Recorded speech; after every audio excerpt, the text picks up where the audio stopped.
هجوم روان دی هجوم روان دی هر څوک د ځان دی هر څوک په ځان دی نظریاتی فقدان دی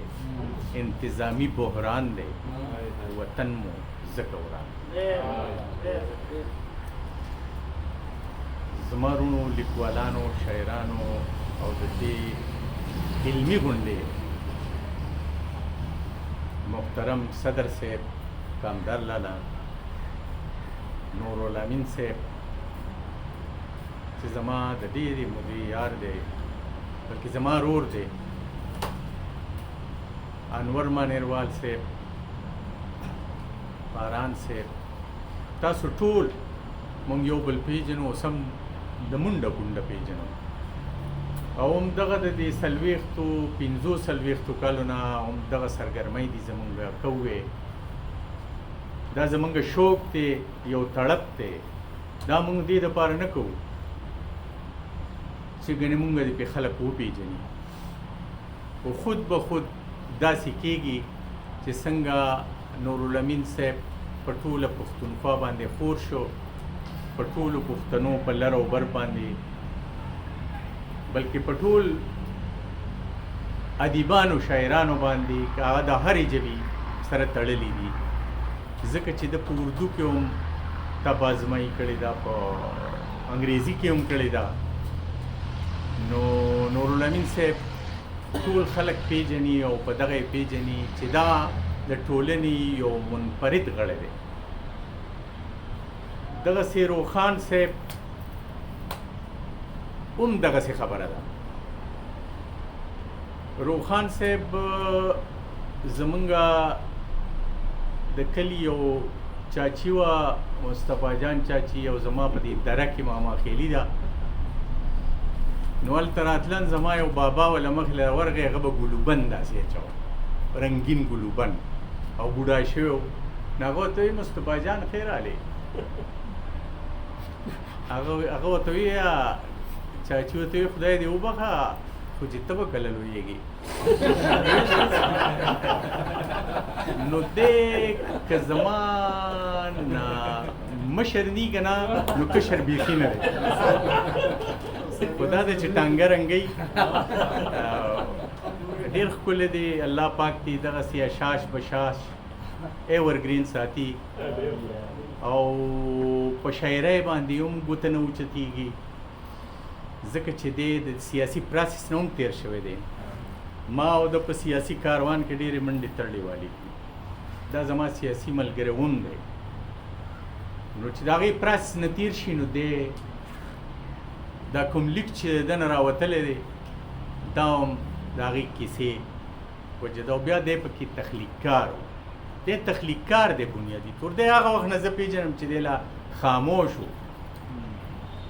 زبیر اسرت صاحب دلته کې په دې سکول کې ډیوټي کوله د دوی په کلي کې یو کفایت نوم و یو سباون ده چې ته وایې یو سنګر و افتخار و نو په دغه کې زمونږ دغه مشاعره و افضل خان لالا یې صدارت کو لطیف لالا او افضل خان لالا د خدای سره د خاورو وبخي ډېر ښه پښتانه مشرانو په زیده کې مای نظامت کو او هغه ډېره لویه مشاعره وه رحمت شاه سایل صاحب دي او دا ټول خلک پکې ډاکټر زیار صاحب دي او صاحب شاه صابر دي دا ټول پکې وو نو په هغې کې مشاعره کې دوی هم راغلي وو داسې وړې وړې ګیرې وي هغه وخت کې او داسې نو موږ یو ځای په یو بیټک کې بیا چې کوم دی مولا بانګ مالبنګ لړو او موږ هلته کې دی داسې کلندري املا هغه وخت کې لیکله نو هغې نه متاثر وو زه او انور تلي وو دا علمي خبرې خو پاني صاحب وکړې او ډېر داد پې در کومه او ډېره ستاینه کومه او شکر دی چې په صوابۍ کې داسې یو د پښتو ادیب پیدا شو چې هغه سبا به چې کوم دی د راتلونکو لیکوالانو لارښودنه کوي داسې پاران صاحب چې کومې خبرې وکړې پاران صاحب خو زمونږ دغه دی نو ترجمان دی نورالامین صاحب دی انور صاحب دی داسې نورالبصر صاحب دی دلته کې نو په دې باندې زمونږ زړه غټېږي چې دا کاروان به د دې راتلونکو زلمو دا کاروان لیکوالانو به دوی ته پاتې کېږي او دوی به په مخ کې باندې دا کاروان بوزي. دا جرسونه دي د هغه کاروان. ذاکر صاحب دی په جیل یو مونږ خو چې کوم دی نو او انور او زه راغلي وو دغه ته جلسې ته مونږ ته دغه خولی ده روخان صاحب نو د چا واده وشو او شپه شوه سټریټ لایټ نشته په جلسې کې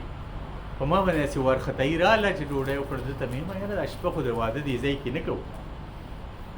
نو دوی چېرته یې کوو ما وی یاره داسې کوو دا روخان خو د دې کلي نه تللی دی د هغه کندې په غاړه باندې چې ته اوسېږي خو دا پلی اکبر ماسټر صاحب ځان سره کوو او زو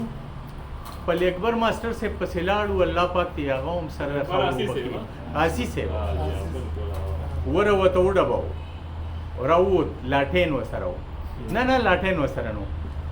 مو یې وه دا تاسو په څه وخت دا ولې دا که نه په خیر رالی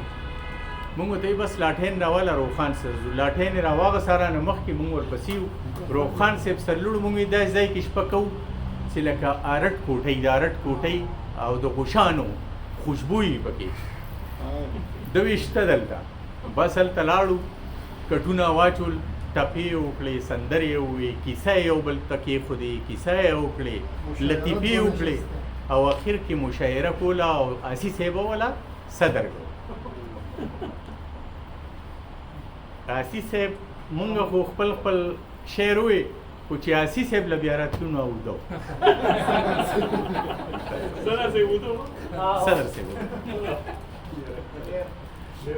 دغسې نورالامین صاحب او زه چې کوم دی نو دا 1992 یا 93 د ساحل صاحب د زامنو ودونه مونږ ډېر خوشحاله وو مونږ وې هغه مونږ ته ډېر په درنه باندې ویلي وو چې راځئ به بس مونږ سلا وکړه مونږ یاره څه ورله اوسو ځان سره دوو زامنو یې پرغ ودونه نو یاره په دې سلا راله ما وویل چیلونه به وله اوسو نو چیل خو خلک چې تا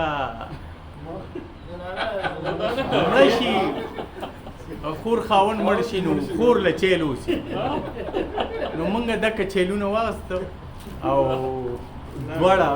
فلاینګ کوچ ته وروختو او بیا هلته نسوزکي کېناستو درګاه نه او بیا چې کوم دی نو ځای ته لړو نو دکه چیلونه وله مونږ په د خوشحالۍ نه الله سپلو کیسه وکنه هغه چې راغله ولي خان راغله ته ربړه سپلای جوړې کړې شیر افسر لاله ولا میخه بوتلی و او شیر افسر لاله ولا میخه بوتلی و بالکل الله پاک دې شیر افسر لاله هم وبخي دا ګوره ډېر خلک زمونږ نه لاړل ډېر ښایسته خلک زمونږ نه لاړل او مونږ پکې لا یو پاتې یو ګاډی د اډې نه وځي نو زه ډېر خوشحاله شوم چې دا زما کم ملګري دي دواړه بلکې زما وروڼه دي او زمونږ قدر مشترک بل نشته دا پښتو ده زمونږ دا کامولي ده پښتونولي ده عزیز ولي ده په دې باندې مونږ را یو ځای شوي یو د دې نه کلکه رشته بله نشته نو چې تاسو پې داسې عالمانه خبرې وکړې چې زمونږ ورته اډو فکر هم نه و نو زه ډېر زیات خوشحاله شوم او که د دې صفت زه کومه نو د ځان صفت دی نو ما ته پې ځان ښه نه ښکارېږي ستاسو ډېره زیاته مننه او د دې حجرې ماڼکۍ د دې جرګې ادبي جرګې ډېره مننه چې دا دوه پروګرامونه یې وکړو موږ له یې بلنه راکړه الله روغ جوړ او خوشحاله ډېره مننه